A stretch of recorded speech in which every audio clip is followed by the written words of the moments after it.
qaynota qaynona gaplashib o'tirganda. Hattoki onasi o'g'li bilan gaplashib o'tirganda ham jim bo'lib qolishadi. Kelin kirib kelsa, choy olib kelsa, boshqa jim bo'lib qoladi, xuddi hech narsa bo'lmagandek gapni aylantirib olib gaplashib o'tirishadi. Bu avvalambor kelinga ishonchsizlik. O'ylashadiki, kelin fahmlamaydi, tushunmaydi. Kelin tushunadi, fahmlaydi, yuz ko'zi, mimika. Ayol kishilarda ayniqsa odamning mimikasi, gestikulatsiyasi, ovozini toniga qarab ham ma'lumotni o'zgartirganligini sezadigan qobiliyati bor ayol kishilarda ayniqsa. O'sha vaqtda jim bo'lib qolishsa, demak, menga ishonishmas ekan degan ichida tuyg'u uyg'onadi.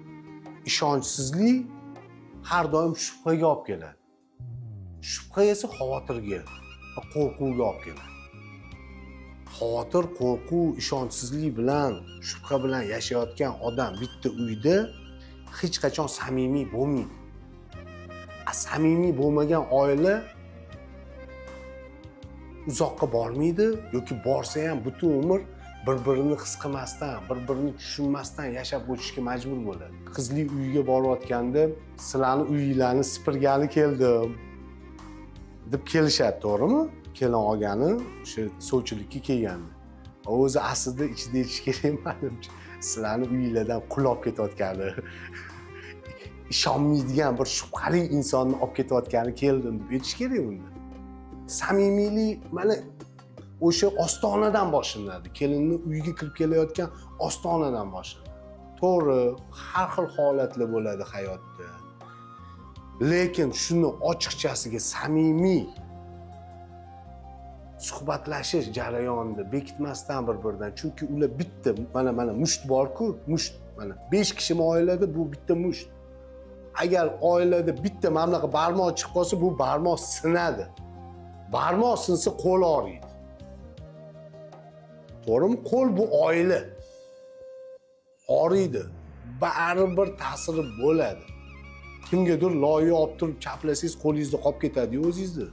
O'sha loyiha. To'g'rimi? Xuddi shunga o'xshab imkon darajasida samimiylik bo'lish kerak oilada. Oldingmi, qabul qildingmi uyingga? Shuni ko'rdingmi? O'tirib, samimiy suhbatlashib, shuni ochiqchasiga aytish kerak. Agar shubhang bo'lsa, qo'rqsang, ishonmasang, unda kelin qilma. Yoki отдельный qazor er-xotin. Uyingda nima qilasan asrab? Qo'rqsang, shubha qilsang kelindan. To'g'rimi? Yoki отдельный qazib olganda shubhalaring ham bo'lmaydi, bemalol qo'rqmasdan o'sha er-xotin bemalol gaplashib o'tiraverasiz. Lekin oilani o'zida shubha bilan yashash kelinni qattiq qalbini og'ritadi. Chunki u kelin bu oilaga boshqa oiladan kirib kelgan bitta shaxs bo'ladi. Bitta o'zi kirib keladi.